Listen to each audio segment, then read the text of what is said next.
नमो भगवते वासुदेवाय।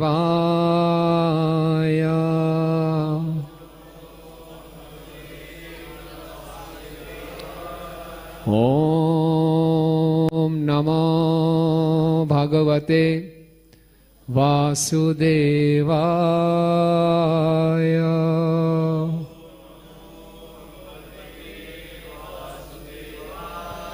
नारायणं नमस्कृत्यं नरं चैव नरोत्तमं देवीं सरस्वतीं व्यासं ततो जयमुदीरयेत्। नष्टप्रायेषु अभद्रेषु नित्यं भागवत सेवया भगवती उत्तम श्लोके भक्तिर्भवति नैष्टिकी। कृष्णाय वासुदेवाय देवकी नंदनाय च गोपकुमाराय गोविंदाय नमो नमः। ग्रंथा श्रीमद् भागवतम छठा स्कंद 5वां अध्याय। अध्याय का नाम है प्रजापति दक्ष द्वारा श्री नारद मुनि को शाप। श्लोक संख्या 21। इति व्यवसिता राजन हर्यश्वा एक चेतसा प्रयुस्तम परिक्रम्य पंथा अन्विवर्तनम। इति व्यवसिता राजन हर्यश्वा एक चेतसा प्रयुस्तम परिक्रम्य पंथानाम अनिवर्तनम। इति व्यवसिता राजन हर्यश्वा एक चेतसा प्रयुस्तम परिक्रम्य पंथानाम अनिवर्तनम।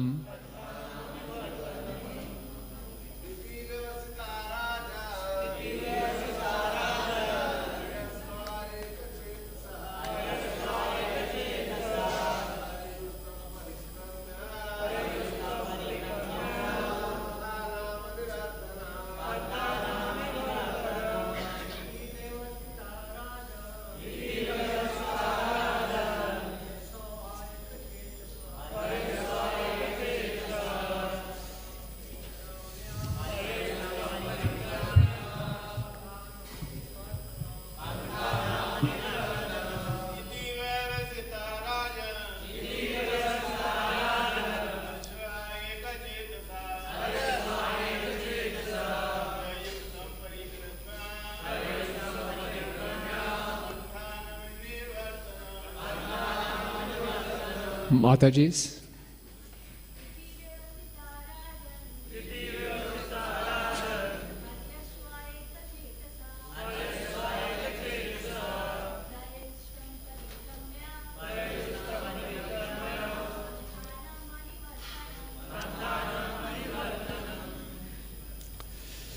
धन्यवाद। शब्दार्थ अनुवाद एवं तात्पर्य इसी भक्ति वेदांत स्वामी श्रील प्रभुपाद जी के द्वारा। श्रील प्रभुपाद की इति इस प्रकार व्यवसिता श्री नारद मुनि के उपदेशों से पूर्णतया आश्वस्त हुए। राजन, हे राजन, हर्यश्वा प्रजापति दक्ष के पुत्र, एक चेतसः सभी एक मत होने से, प्रययु विदा ली तम श्री नारद मुनि को, परिक्रम्य प्रदक्षिणा करके, पंथानम पथ पर, अनिवर्तनम जिससे इस भौतिक जगत में फिर से कोई वापस नहीं आता। श्री सुखदेव गोस्वामी ने आगे कहा, हे राजन, श्री नारद मुनि के उपदेशों को सुनने के बाद प्रजापति दक्ष के पुत्र हर्यश्वों को पूर्ण रूप से समझ में आ गया। उन सब ने उनके उपदेशों में विश्वास किया और वे एक ही निष्कर्ष पर पहुंचे।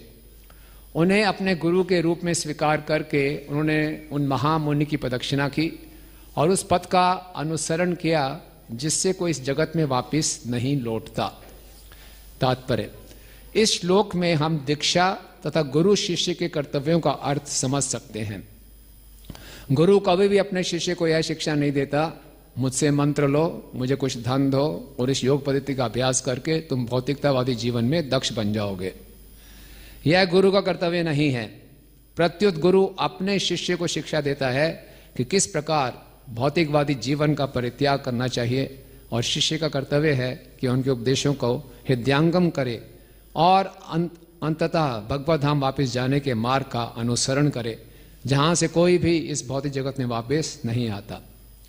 श्री नारद मुनि के उपदेशों को सुनने के बाद प्रजापति दक्ष के पुत्र हर्यश्वों ने सैकड़ों संतानें उत्पन्न करने तथा उनकी देखभाल करने की झंझट में पड़ने के स्थान पर भौतिकतावादी जीवन में ना फंसने का निश्चय किया।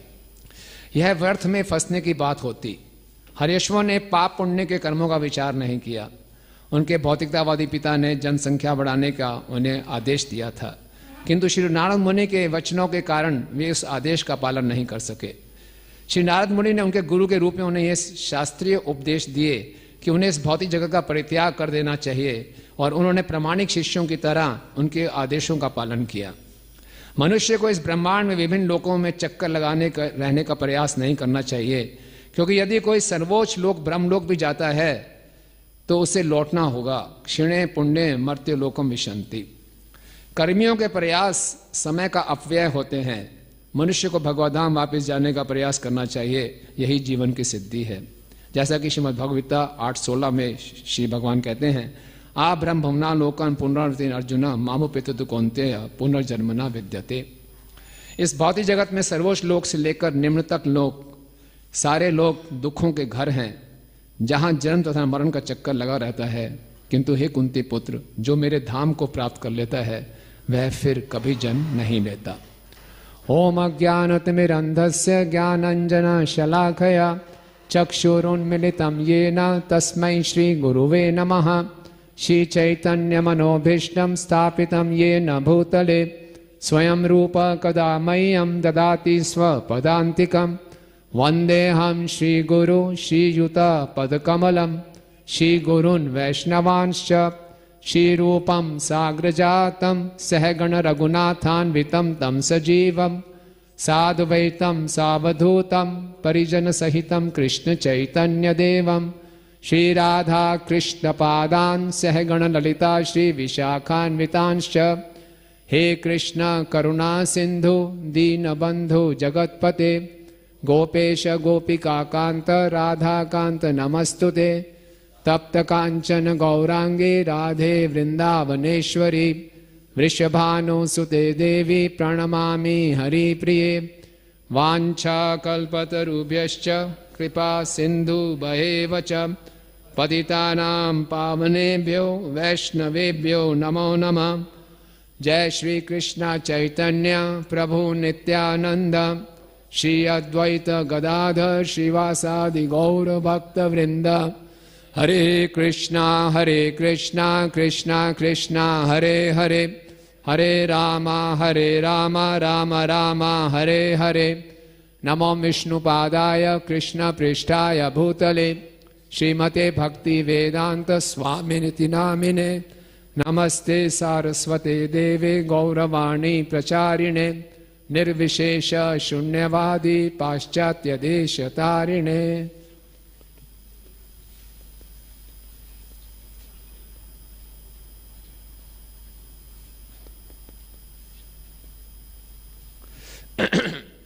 हरे कृष्णा। तो आप सब भक्तों का हार्दिक स्वागत है। तो बहुत ही ये रुचिकर प्रसंग चल रहा है। प्रजापति दक्ष द्वारा नारद मुनि को शाप। प्रजापति दक्ष का वर्णन भागवतम के 4 स्कंद में भी आता है, जब उन्होंने भगवान शिव के प्रति अपराध किया था और फिर दोबारा उनको ये शरीर प्राप्त हुआ। 5 मनवंतर तक उन्होंने तपस्या की, लेकिन फिर भी अपराध करने की मानसिकता नहीं गई। ये बहुत ही जो हमारा सूक्ष्म शरीर है वो हर जन्म में हमारे साथ चलता है। तो जिस प्रकार की प्रवृत्ति इस जन्म में है वो अगले जन्म में भी रहेगी। और नारद मुनि जी भागवतम के 4 स्कंद में राजा पुरंजन को बताते हैं कि बहुत आसान है ये जानना कि मेरा पिछला जन्म कैसे था। अपने इस जन्म में अपनी मानसिकता को देखें तो मालूम चल जाएगा पिछला जन्म कैसा था। और बहुत आसान है अगले जन्म के बारे में बताना। इस जन्म को देखें तो अगला जन्म भी वैसे ही होगा।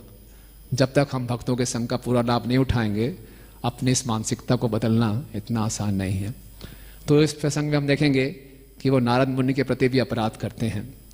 तो दक्ष बहुत दक्ष थे प्रजा उत्पन्न करने में, और उन्होंने एक साथ 10,000 संतान उत्पन्न की और उनका नाम था हर्यश्व। लेकिन अच्छी बात यह थी, वो चाहते थे कि मेरे को जो प्रोजेक्ट मिला है इस पूरे ब्रह्मांड में जनसंख्या बढ़ानी है, और तो पूरे जो मेरे पुत्र हैं उनको मेरे फैमिली बिजनेस में पूरा साथ देना चाहिए। हर पिता का यही आशा होता है कि उसके पुत्र उसके फैमिली बिजनेस को आगे बढ़ाएगा। खानदानी पेशा है संतान उत्पन्न करना, तो मेरे बच्चे भी इसमें बड़े दक्ष होने चाहिए। तो पूरी संतान उत्पन्न करने से पहले वैदिक पद्धति में पहले अपना शुद्धिकरण करना होता है। तो ये हमारी वैदिक संस्कृति है। तो बोला जाओ आप पश्चिम दिशा में जाओ, नारायण सरस में जाके तपस्या करो। तपस्या कर किस लिए तपस्या करने जा रहे हैं? कि हम अच्छी प्रजा को उत्पन्न कर सकें। संसार की समस्या ओवर पॉपुलेशन नहीं है, प्रभुपाद जी कहते हैं संसार की समस्या क्वालिटी ऑफ पॉपुलेशन है ना, क्वांटिटी नहीं क्वालिटी। तो पहले तपस्या करते थे, हृदय को शुद्ध करते थे, तब इतनी बड़ी जिम्मेवारी उठा रहे हैं गृहस्थ आश्रम में जाने की। आजकल हम देखते हैं कई युवा कई बार ये पास में आते हैं, बोलते हैं प्रभु जी मैं ब्रह्मचारी आश्रम में तो नहीं आ पाऊंगा, गृहस्थ में चला जाता हूँ। जैसे गृहस्थ में जाना बड़ा आसान है, ब्रह्मचारी आश्रम में मुश्किल है, गृहस्थ में तो बहुत ही आसानी है।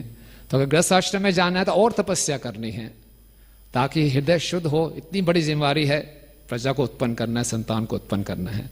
तो हर्यश्व बहुत ही नेक, बहुत ही बुद्धिमान सभी के सभी थे। तो जैसे ही नारद मुनि वहां पर आए, नारद मुनि का हृदय पिघल गया, अरे इतने अच्छे बच्चे क्यों इस संसार में फंसे। तो केवल 4 श्लोक बोले नारद मुनि जी ने। जब बहुत बुद्धिमान लोग होते हैं उनको डायरेक्ट उपदेश देने की आवश्यकता नहीं होती। डायरेक्ट उपदेश देना उनकी बुद्धि का अपमान करना है।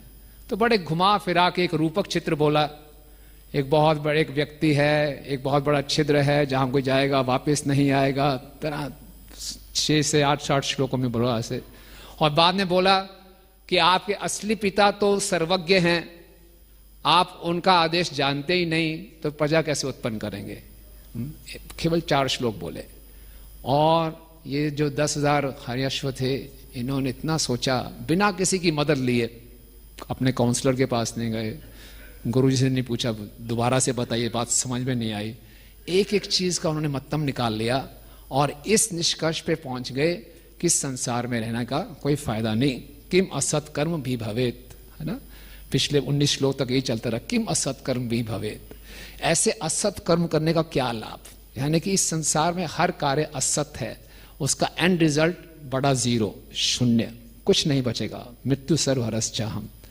तो उन्होंने सोच लिया इति व्यवस्थिता राजन।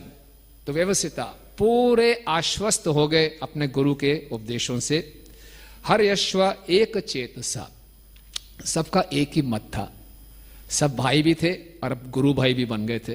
कोई आपस में लड़ाई झगड़ा नहीं था कि कुछ कह रहे नहीं नहीं पिताजी का कहना मानेंगे, कुछ कह रहे नहीं नारद मुनि का कहना मानेंगे, कंफ्यूजन है, आपस में लड़ाई झगड़ा है, नहीं, एक चेतसा, एकदम पक्का निष्कर्ष, कोई फायदा नहीं संसार में रहने का, चलते हैं भगवत धाम की तैयारी करते हैं।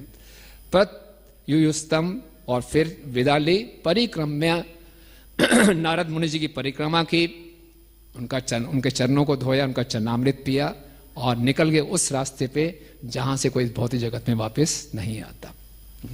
तो बहुत सुंदर शिक्षाप्रद प्रभुपाद जी का तात्पर्य है। प्रभुपाद जी अपने पहले तात्पर्य की लाइन में लिख रहे हैं, इस श्लोक से हमें दीक्षा तथा गुरु शिष्य के कर्तव्यों का अर्थ समझ सकते हैं। तो बहुत महत्वपूर्ण है। हम लोग भी बहुत सौभाग्यशाली हैं, श्रील प्रभुपाद जी के इस आंदोलन में हैं। हमें प्रमाणिक गुरु की शरण प्राप्त हुई है। ब्रह्मांड भ्रमिते कोनो भाग्यवान जीव, गुरु कृष्ण प्रसादे पाए भक्ति लता बीच। तो गुरु शिष्य का क्या कर्तव्य है और असली दीक्षा का मतलब क्या है, प्रभुपाद अपने तात्पर्य में समझा रहे हैं। श्रील प्रभुपाद जी ने उपदेशामृत का जो 5वां श्लोक है, जिसमें रूप गोस्वामी बताते हैं अलग अलग स्तर के भक्तों के साथ कैसे व्यवहार करना चाहिए, उसमें प्रभुपाद जी के तात्पर्य में मैंने नोट किया, अगर आप सर्च करेंगे वेदावेस में, तो प्रभुपाद जी ने 6 बारी लिखा है एक्चुअली इनिशिएटेड। वास्तव में कोई दीक्षित है तो दीक्षा लेना या वास्तव में दीक्षा लेना क्या मतलब है। तो प्रभुपाद जी कह रहे हैं दीक्षा उसी को लेना चाहिए जो वास्तव में आध्यात्मिक जीवन में प्रगति करना चाहता है। दीक्षा लेना कोई फैशन नहीं है कि सब ले रहे हैं चलो हम भी ले लें। दीक्षा की हमारे संस्था में तैयारी ये है कि कि 16 माला का जब 4 नियमों का पालन कम से कम 1-1.5 साल कर रहा हो तो उसको हम दीक्षा के लिए रिकमेंड करते हैं। ये तो तैयारी है। लेकिन आंतरिक तैयारी ये है कि दीक्षा लेने के बाद अब मैं अपनी मनमानी नहीं करूंगा, है ना।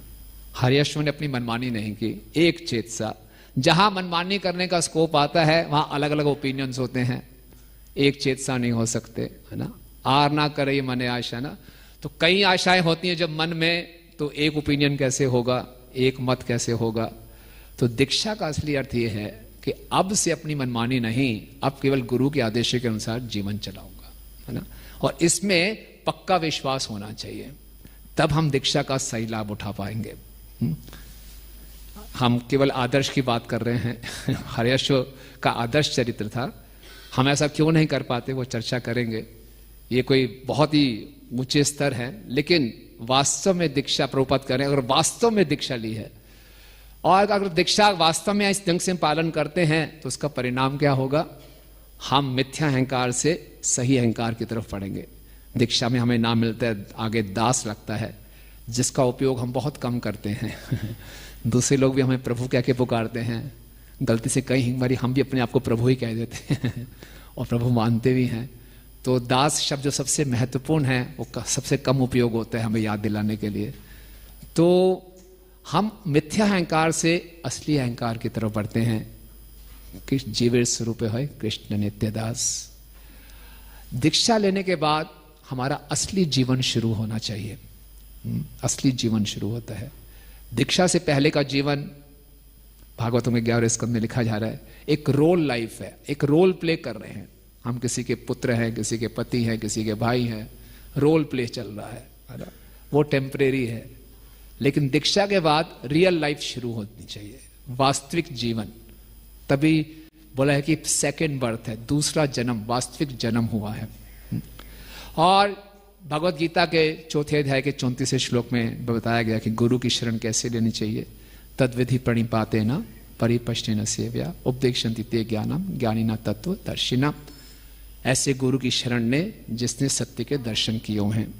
जब ऐसे गुरु की हम वास्तविक शरण ले लेते हैं तो उसका अगला श्लोक क्या बताया गया है, यज ज्ञात्वा न पुनर्मोहम एवं यास्यसि पांडवा ये न भूतानि अशेषेण दक्ष स्थित आत्मनत्वमयी।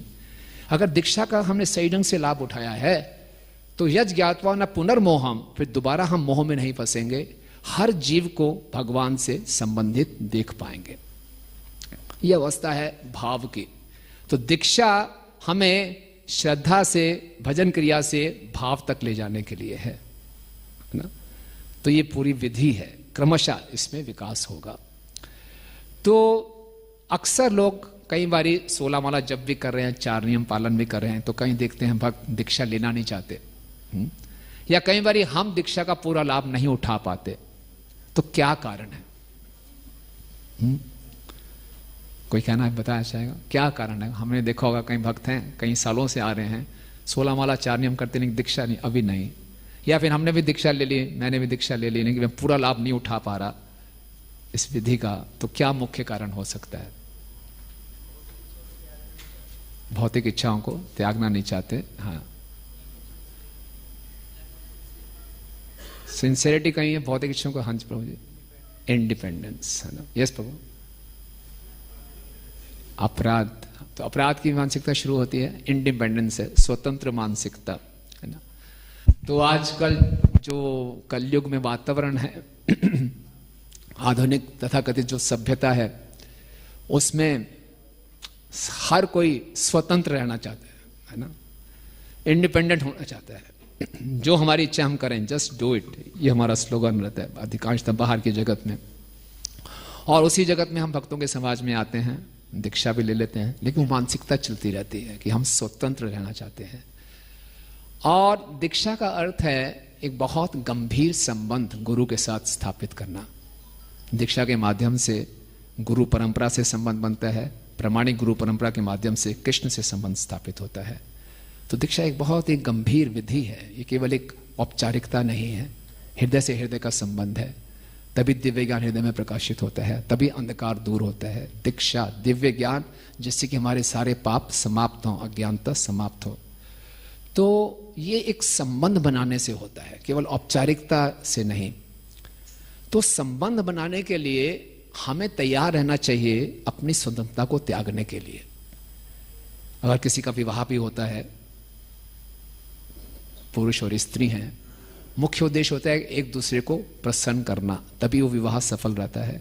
उसके लिए अपनी इच्छाओं को, अपनी स्वतंत्रताओं को, अपनी भावनाओं को कुछ त्याग करना पड़ता है, तभी संबंध बनता है।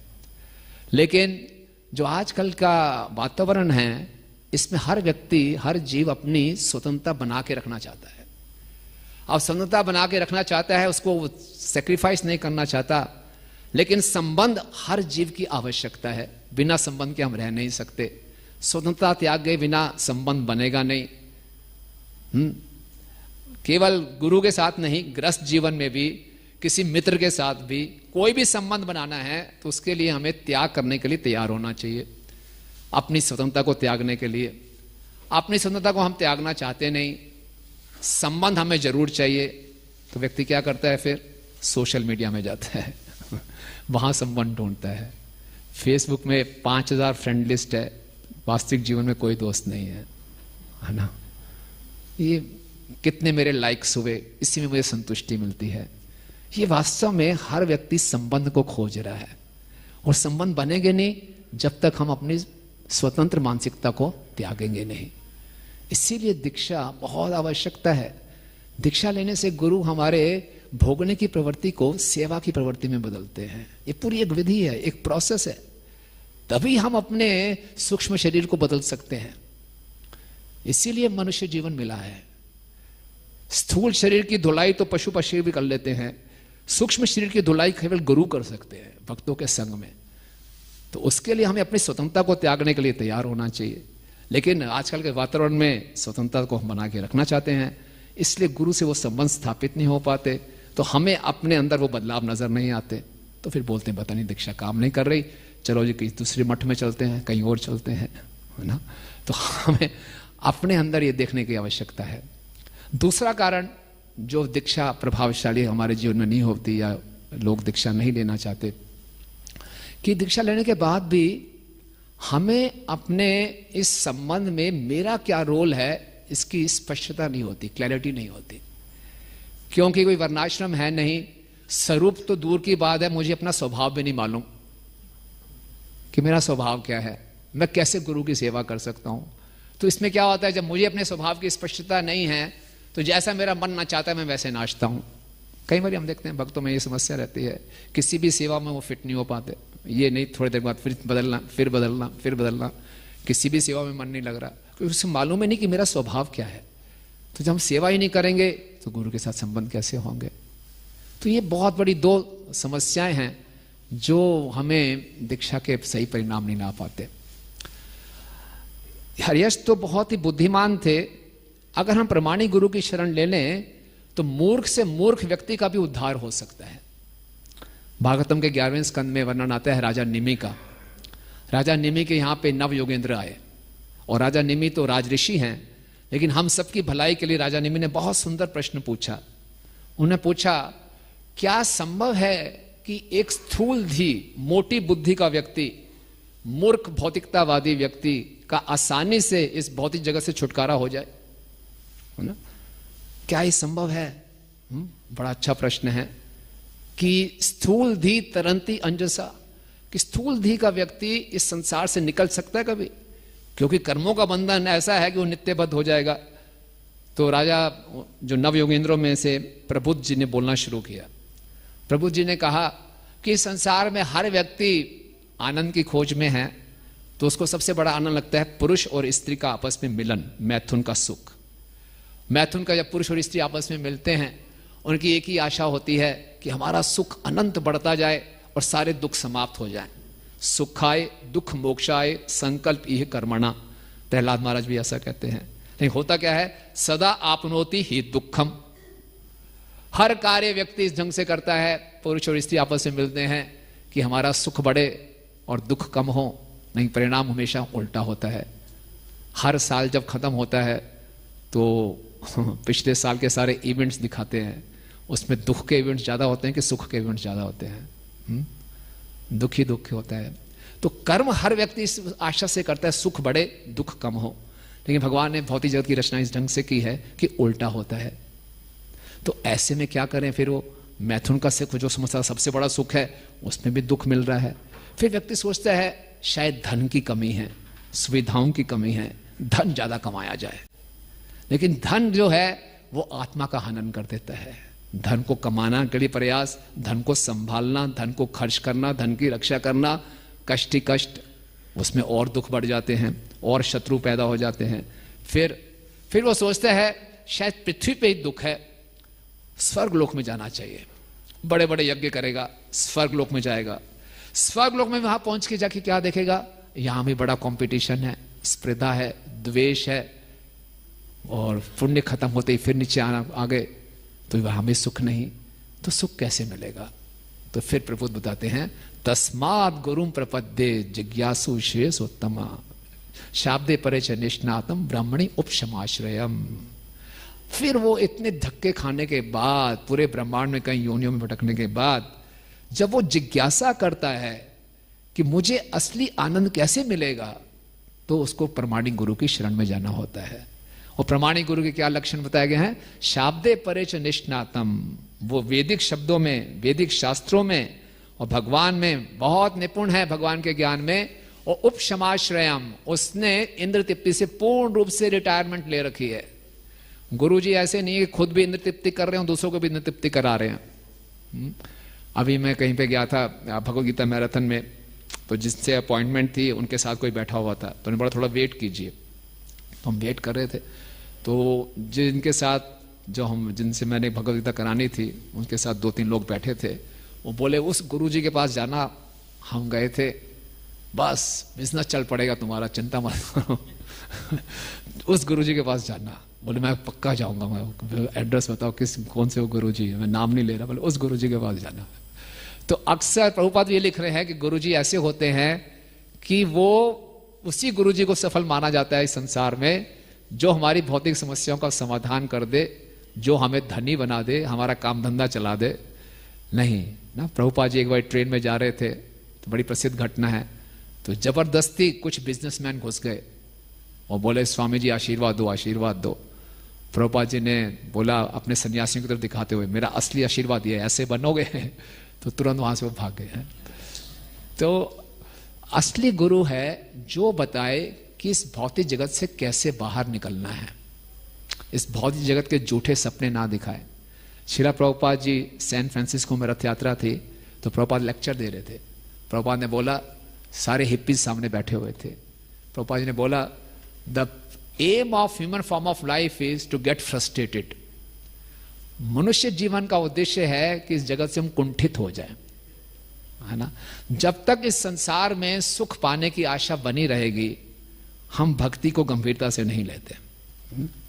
इंग्लिश में कहावत है, होप डाइज द लास्ट। उम्मीद बनी रहती है हम होंगे कामयाब एक दिन, कुछ ना कुछ तो ठीक हो ही जाएगा। जबकि आध्यात्मिक जीवन में the hope should be killed at the first moment. पहले इस संसार में कुछ नहीं पड़ा, अर्जुन की जब यह स्थिति हो गई, तब उन्होंने कृष्ण की शरण ली। निमित्तानि च पश्यामि विपरीतानि केशव। हे कृष्ण, मुझे हर जगह उल्टा ही उल्टा दिखाई दे रहा है, अगर मुझे स्वर्ग का राज्य भी मिल जाए मुझे नहीं चाहिए। ऐसा जब उनको कन्विक्शन हो गया, हर्यश्व को भी ऐसा कन्विक्शन हो गया कि असत कर्म भी भवेत, इस असत कर्म को करने का लाभ क्या है, कुछ नहीं है इस संसार में। जब ये कन्विक्शन हो जाता है, तब फिर उस रास्ते को, उस दीक्षा को वो गंभीरता से लेता है, तब गुरु के आदेशों को गंभीरता से लेता है। जब तक हमारे हृदय में उम्मीद है शायद इस संसार में कहीं सुख छपा पड़ा है, शायद कहीं मिल जाए, कुछ मेरे तरीके में गड़बड़ है, नई टेक्निक अपनाऊंगा तो शायद सुख मिल जाएगा, तो फिर हम भक्ति में वो तीव्रता नहीं आ पाती, वो गंभीरता नहीं आ पाती। तो असली गुरु जो है वो शिष्य को इस संसार की व्यर्थता के ऊपर बताता है कि संसार व्यर्थ है और मनुष्य जीवन का वास्तविक लक्ष्य है भगवान को प्राप्त करना। और इसी ढंग से हम देखते हैं कि नारद मुनि जी ने भी व्यास जी को ये बताया। व्यास जी ने इतने शास्त्रों की रचना की, नारद मुनि ने क्या कमेंट दिया, जुगुप्सितम, बिल्कुल बेकार। आप सोचो 18 पुराण, 108 उपनिषद, 4 वेद, इतनी बड़ी बड़ी रचना करने के बाद गुरुजी आके बोल दें जुगुप्सितम, बहुत ही खराब है ये तो, जघन्य है, तो कैसा लगा होगा उनको। तो फिर बोला क्यों भाई ये जघन्य क्यों है? बोले नहीं, आपके इन वैदिक शास्त्रों का लोग गलत लाभ उठाएंगे। मनुष्य जीवन का उद्देश्य क्या है? तस्सेव हेतु प्रत्येत को विदो ना लभ्यते यद भ्रमिति उपरि था। मनुष्य जीवन उस प्रयास के लिए करने के लिए मिला है कि जो तीनों जगत में कहीं नहीं मिलता, आउट ऑफ द वर्ल्ड। वो क्या है? कृष्ण प्रेम। हरे कृष्णा कृष्णा कृष्णा हरे हरे, हरे राम राम राम हरे हरे। मनुष्य जीवन का उद्देश्य है उस चीज को प्राप्त करना जो ऊपर से नीचे के जगत में भ्रमण करने के बाद कहीं नहीं प्राप्त हो सकती, जो केवल आध्यात्मिक जगत में जाना है ना। प्रहलाद महाराज ने यही बोला, सुख इंद्रिकम दैत्यम देह योगिन देहि नाम सर्वत्र लभ्यते एता तथा दुखम अत्यंता। फिर हम सोचेंगे अगर हम भक्ति में लग गए तो कहीं भौतिक जीवन में नुकसान तो नहीं हो जाएगा। भौतिक जीवन में जो हमें लाभ हानि प्राप्त होनी है वो ऑटोमेटिक है, वो मिलना ही मिलना है, उसके लिए हमें चिंता नहीं करनी चाहिए। लेकिन भक्ति के लिए हमें प्रयास करने हैं। अधिकांशता हमारा उल्टा कंसेप्ट रहता है, भक्ति ऑटोमेटिक हो जाएगी लेकिन भौतिक जगत में मैं उन्नति करने के लिए मुझे प्रयास करना पड़ेगा।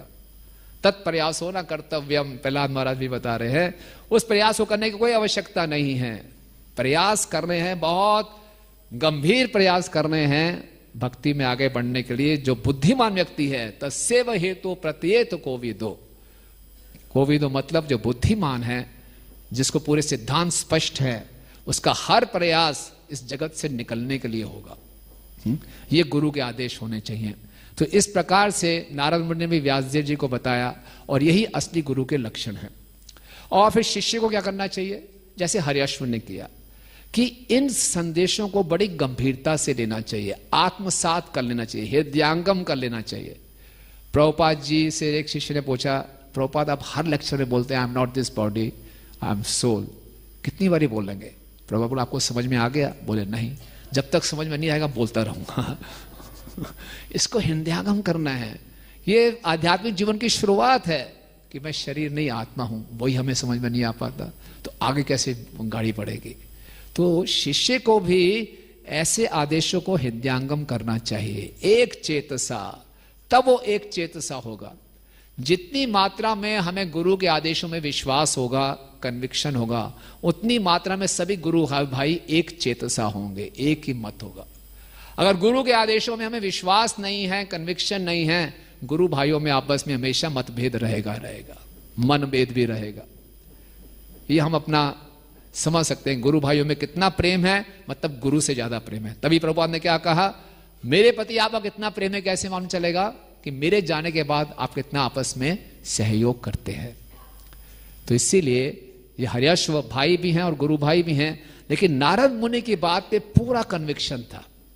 इसी ढंग से हमें प्रभुपाद जी की वाणी में अगर पूरा कन्विक्शन है तो हम उनके आदेशों को फिर एक चेतसा, आर ना करिए मने आशा, फिर हृदय में और कोई आशा नहीं रहेगी, केवल हम प्रभुपाद की आज्ञा का पालन करेंगे। तो ये इसी ढंग से भागवतम के 4 स्कंद में हम देखते हैं कि जब प्रचेतस को भी भगवान के दर्शन होते हैं तो भगवान ने भी प्रचेतस से किस लिए प्रसन्न हुए ना? वरम वरिद्रम भद्रम वे यूयम नृपनंदना सौहृद्रेन अपृथक धर्मा तुष्टो हम सौहृदय नवा। आप सबका अपृथक धर्म है, एक ही धर्म है भक्ति करना। तो इसी ढंग से हर्यश्व का भी एक ही धर्म था, एक ही मत था कि हमने भगवत धाम जाना है, इस संसार में नहीं रहना। तो शिष्य को जब गुरु से आदेश प्राप्त हो तो उस पर मनन करना चाहिए, तभी हम उसको आत्मसात कर सकते हैं, हृदयांगम करना चाहिए। प्रमाणिक गुणों के आदेशों को बहुत गंभीरता से लेना चाहिए, है ना। हमारी इच्छाएं कब बदलेंगी? हमारा मन 3 स्टेजेस में काम करता है, थिंकिंग, फीलिंग और विलिंग, है ना। सोचता है, महसूस करता है, फिर इच्छा करता है। तो जब हमें कोई आदेश प्राप्त होते हैं तो उस पर पहले सोचना है, मनन करना है, फिर फीलिंग, अगर ये आदेश मैं अपने जीवन में उतारूंगा कैसे होगा, तब इच्छा उत्पन्न होगी कि हाँ मुझे ऐसा बनना है। तो इस यही साधु संगा, संगात संजायते कामा, संग से इच्छा कैसे उत्पन्न होगी? अगर उस जो संग में हमें आदेश मिलते हैं उसके पर हम कुछ मनन करें, उसको अपने जीवन में उतारने का प्रयास करें, है ना। और जब तक इस संसार में हमें सुख भोगने की इच्छा है तब तक भक्ति में तीव्रता लाना कठिन है। मुझे याद है जब मुझे फुल टाइम ज्वाइन करना था तो मैं बहुत कंफ्यूजन में था, एक चेतसा नहीं था, है ना।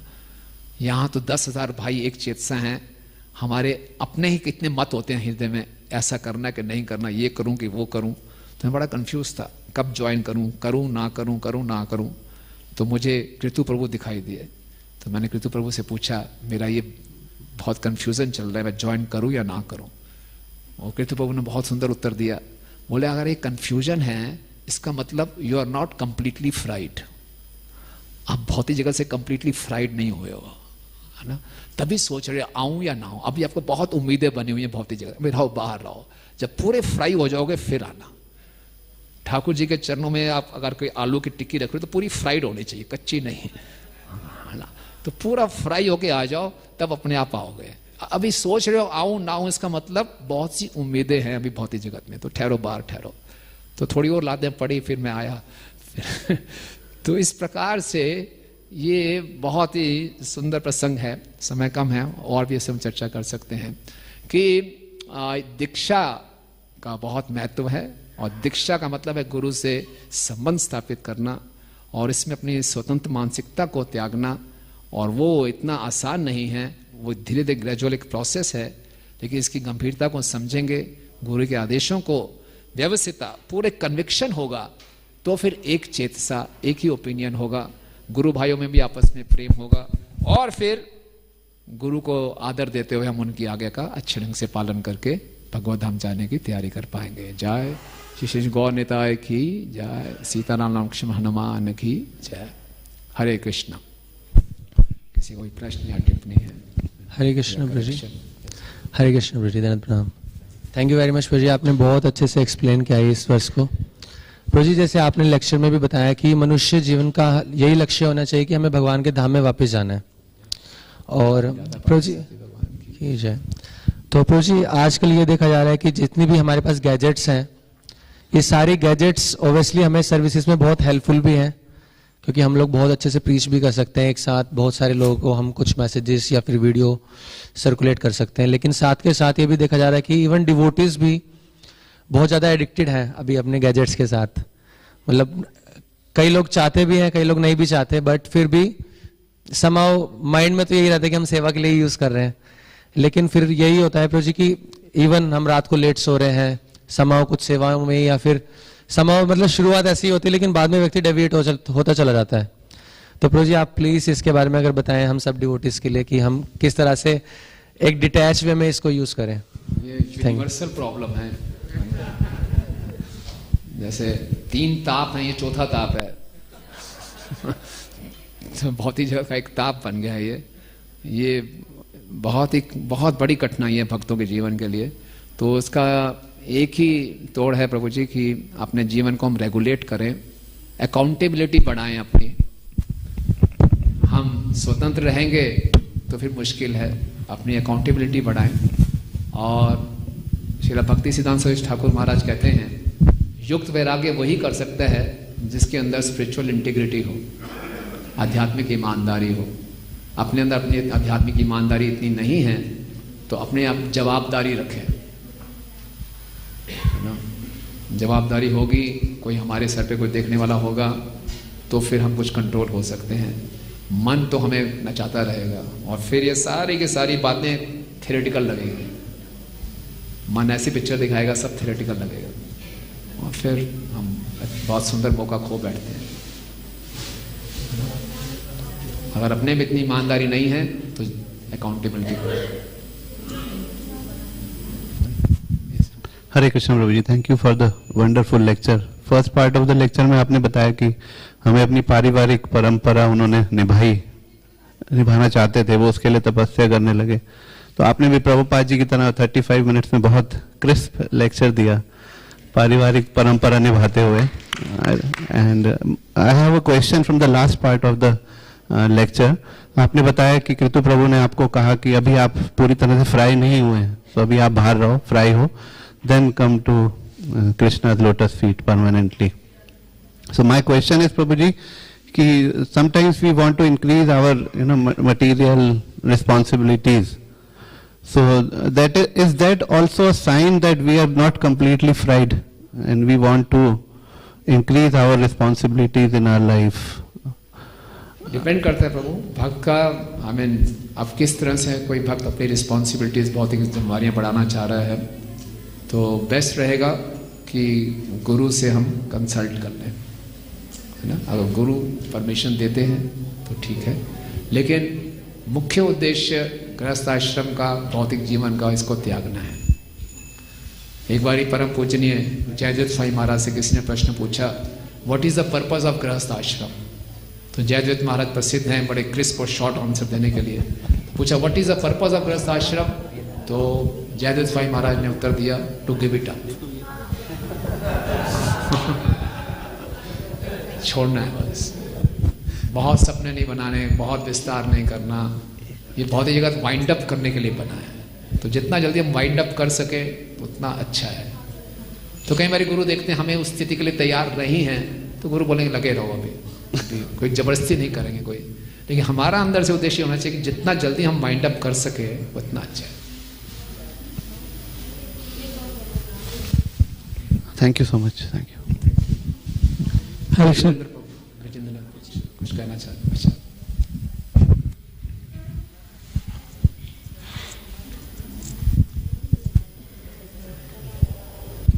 हरे कृष्ण कृष्ण बहुत बहुत धन्यवाद।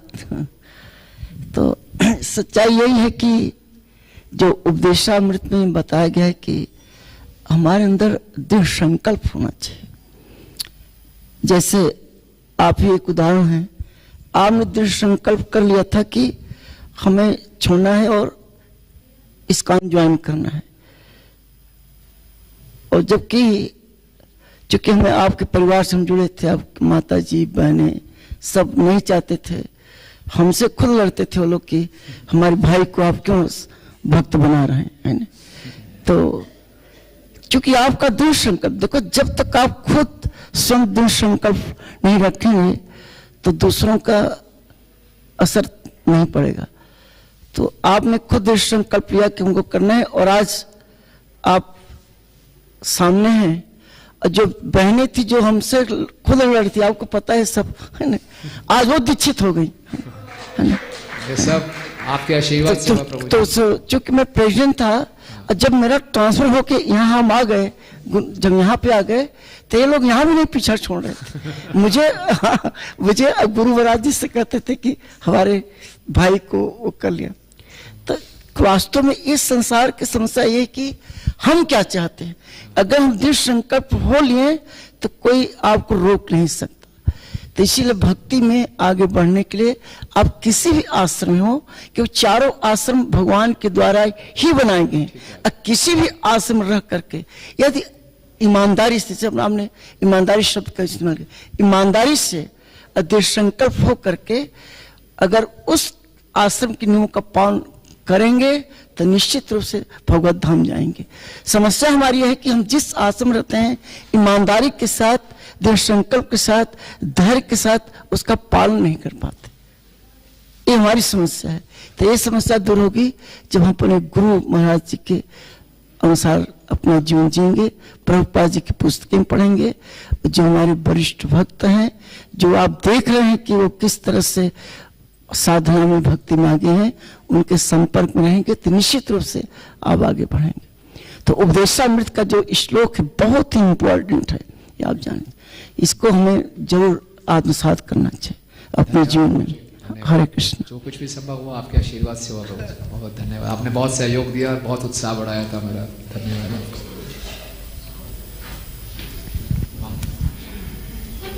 प्रभु हरे कृष्ण। जैसे आपने कहा कि थोड़ा इंतजार करो बाद में आना, इंतजार करते ही दुनिया चल रही है। ये तो बहुत बड़ा धोखा है।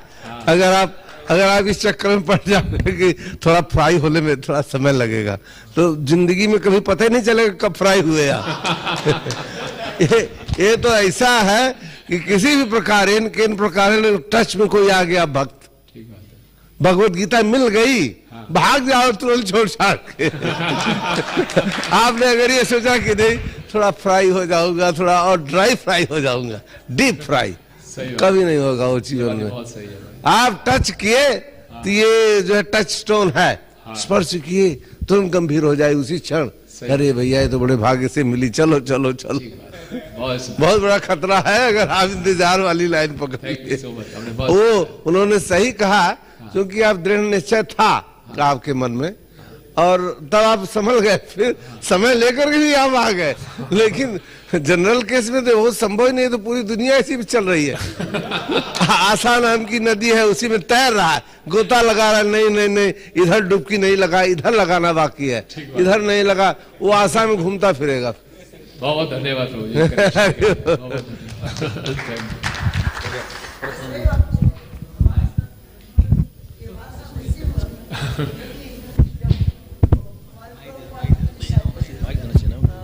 कृपा निधि प्रभु टेम्पल प्रेसिडेंट थे इस समय राधा पार्षद जी के मन में, वो प्रेसिडेंट थे, गृहस्थ आश्रम थे, अमेरिकन थे वो।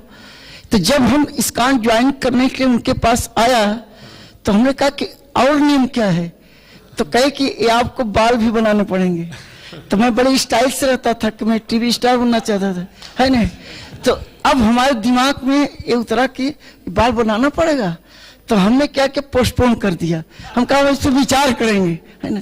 तो आज केशव प्रभु हनुमान दास प्रभु जो हमारे साथ जो हमको भक्त बनाना चाहते थे, वो फिर उनके पास हम गए कि भाई ये तो बाल बनाना पड़ेगा, पहले तो बताया नहीं। जब ज्वाइन करने की इच्छा हुई तो आप बता रहे, तो कहें कि ये बाल तो बनाना पड़ेगा। फिर उन्होंने जो समझाया कि देखो हमारे प्रभुपाद जी गुरु महाराज जी के बारे में सब बताया कि देखो ये कितने हाई एजुकेटेड हैं, ये सब करके ये सब बाल निकाल रहे हैं, है ना। तो आपको क्या, तब फिर हम कन्विंस हुए और फिर करके ज्वाइन कर लिया। तो वही कृपा निधि प्रभु अभी मायापुर में रह रहे हैं, जो टेम्पल प्रेसिडेंट हैं। तो जब आए थे यहाँ पे तो हमसे बड़े खुश हुए, कहे कि यू रिमेम्बर दैट। उनका यस आई रिमेम्बर दैट। तो कहले कि अगर बाल छिलाने से आपका भविष्य बनता है ना, तो उसमें क्या रखा हुआ है ना। हमारे महामंत प्रभु तो हमको वहां बंबई में मिले पहली बार, है ना, तो तुरंत महाराज के पास लेके गए। और फिर अपडेट कर दिया। तो ये सब होता है। तो भक्तों का संग और दृढ़ संकल्प ये बहुत जरूरी है। दृढ़ संकल्प। जब इसी दिल्ली में जब वापस आए तो आप जानते हैं जहां जहां हम नौकरी करते थे, सुप्रीम कोर्ट में नौकरी करते थे, जिस कंपनी में, जब कल हम मेरा प्रवचन था फरीदाबाद में, तो जिस कंपनी में हम काम करते थे वो पूरा भक्त बन गए, वो लोग सब भक्त बन गए। तो सब बता रहे थे। तो आने के बाद जितने लोग जिनके हम संपर्क में थे सबको इस काम के साथ जोड़ दिया। तो ये निश्चय होता है। तो आपके जितने रिश्तेदार हैं सब करें। तो दृढ़ संकल्प बहुत जरूरी है। उत्साह धैर्य। आप गृहस्थ आश्रम में है, फिर भी आप कड़ाई से कि हमको मंदिर मंगल आरती आने हर सत्संग आने है, तो आप आएंगे। अगर नहीं आना चाहेंगे तो नहीं आएंगे। तो किसी भी आश्रम रह करके हमें इस 4 नियम का पालन करना और साधना जो सुबह 4:30 बजे से लेकर के 9 बजे तक कार्यक्रम है, एक कंपलसरी है कि प्रभुपाद जी इसी के लिए इस संस्था बनाई है। प्रभु बोलते हैं this not for legend crazy. ये नहीं सोचते कि हम 10 बार से कहें, आपको आना ही आना है। और तब देखिए आपके अंदर कितनी निखार आती है। तो किसी भी आश्रम रहो, साधना मजबूत रखो। हरे कृष्ण।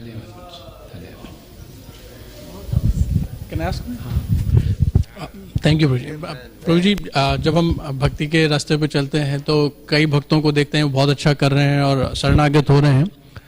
तो प्रभु जी एक माया का ट्रिक होता है कि वो हमको कन्विंस करती है कि हमारा प्रॉब्लम यूनिक है, हमारा जो प्रॉब्लम है वो यूनिक है। तो इससे कैसे बचें प्रभु जी? इस संसार में कुछ भी, केवल आत्मा यूनिक है, बाकी सब प्रकृति के 3 गुण हैं। तो यूनिकनेस खाली आध्यात्मिक जगत में होगी। हर एक की यूनिक सेवा है, हर एक का यूनिक संबंध है, बाकी सबकी समस्या एक जैसी है ना। सबके हमें इतनी काम वासनाएं भरी पड़ी हैं और माया की समस्या है, लेकिन माया से बड़े कृष्ण हैं। तो कृष्ण की, गुरु की कृपा पे पूरा विश्वास होना चाहिए। बड़े से बड़े अनर्थों का नाश हो सकता है अगर हम प्रोसेस को फॉलो करें। बोले ना स्थूल धी व्यक्ति का भी क्या आसानी से उद्धार हो सकता है? प्रश्न यही है, मोटी से मोटी बुद्धि वाले व्यक्ति का उद्धार कैसे होगा? तस्मात् गुरु प्रपद्येत जिज्ञासु श्रेयवंतम। बस गुरु की शरण लेनी है, भक्तों के संग में रहेंगे, इस प्रोसेस में बहुत शक्ति है, इसका हमें पूरा विश्वास होना चाहिए। थैंक यू भाई। Thank you so much. निकल से टाइम हो गया। अब मुझे कोई दिक्कत नहीं है, आप लोग प्रसाद तो 9 बजे है ही, कोई बस। हरे कृष्ण। धन्यवाद प्रभु जी, आपने बहुत ही गहराई से इनकी व्याख्या किया। फिर मेरा प्रश्न है, जैसे कि आपने बताया कि मतलब एक स्टेज है जहाँ पे कि आप मटेरियल वर्ल्ड में फ्राई होते हैं, होप खत्म होता है, फिर कहीं जाके हम जो है गुरु का शरण लेते हैं, फिर हमारा आध्यात्मिक प्रगति होता है। तो कई बार देखते हैं कि जैसे हम लोग मतलब इन जनरल, मैं अपना बता रहा हूँ कि एक तरह से होपलेस ही थे, होप तो खत्म हो गया था, तभी तो हम ज्वाइन किया हमने ब्रह्मचारी आश्रम। पर यहाँ पे आने के बाद भी हमें प्रमाणिक गुरु भी प्राप्त हो गए, इच्छा भी है, परंतु फिर भी क्या लैकिंग होता है कि वो हम गुरु के उस मूड को इम्बाइब नहीं कर पाते, मतलब तो वो क्या सटल पॉइंट है? ऐसा नहीं है, लैकिंग नहीं है, लैकिंग है क्योंकि हम आप भक्ति को रैलिश कर रहे हैं, 16 माला जप को रैलिश कर रहे हैं, तभी तो आप यहाँ पे हैं। डेली आप सुबह उठते हैं, मंगल आरती अटेंड करते हैं, पूरी साधना का प्रोग्राम कर रहे हैं, तो कोई लैकिंग नहीं है। तो जब हवाई जहाज उड़ता है तो पता नहीं चलता हम कितनी हाइट गेन कर रहे हैं, लेकिन हम हाइट गेन कर रहे हैं अगर इस प्रोसेस को गंभीरता से हम फॉलो करने का प्रयास कर रहे हैं। हालांकि हमारी अंदर कमजोरियां हैं, उन कमजोरियों के होते हुए भी हम प्रोसेस को फॉलो करने का प्रयास कर रहे हैं, तो भगवान हमारे प्रयास देख रहे हैं। तो हाइट हम गेन कर रहे हैं, लेकिन हमें मालूम नहीं चल रहा, और निश्चित रूप से हम हाइट गेन कर रहे हैं। तभी तो गुरु महाराज भी कहते हैं अगर आप 16 माला का जप इतने सालों से कर रहे हैं, इसका मतलब कुछ ना कुछ तो हमें प्राप्त हो रहा है, कृपा प्राप्त हो रही है, तभी हम कर पा रहे हैं। तो इसी प्रयासों में हम लगे रहे ना। जैसे भजन प्रभु ने बोला, प्रभुपाद की पुस्तकों को प्रतिदिन पढ़ें, भक्तों के संग को अच्छे ढंग से करें, अपराधों से बचें, तो निश्चित रूप से आगे बढ़ेंगे और बढ़ रहे हैं आगे। ये ग्रेजुअल प्रोसेस है, धैर्य रखना पड़ेगा। Thank you. हरे कृष्ण।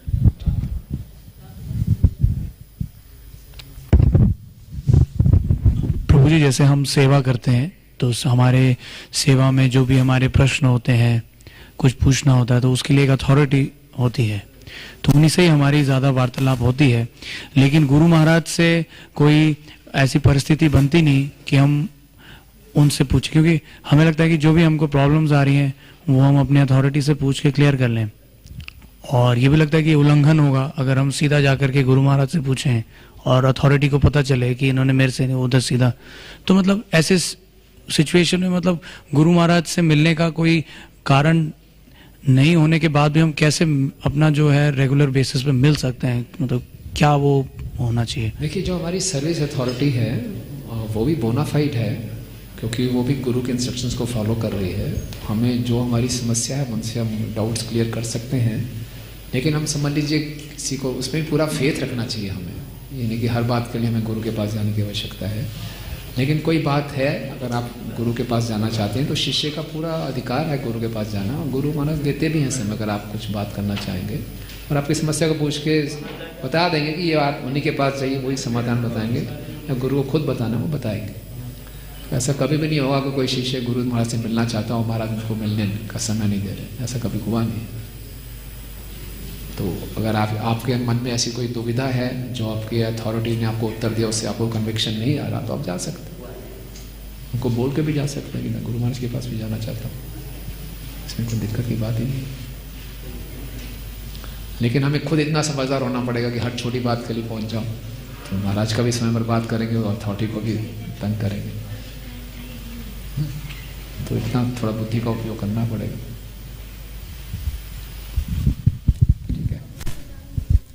आप सब भक्तों का बहुत बहुत धन्यवाद। ग्रंथ श्रीमद् भागवतम की, जगत गुरु श्रील प्रभुपाद की, निताई गौर प्रेमानंदे। श्रील प्रभुपाद की जय।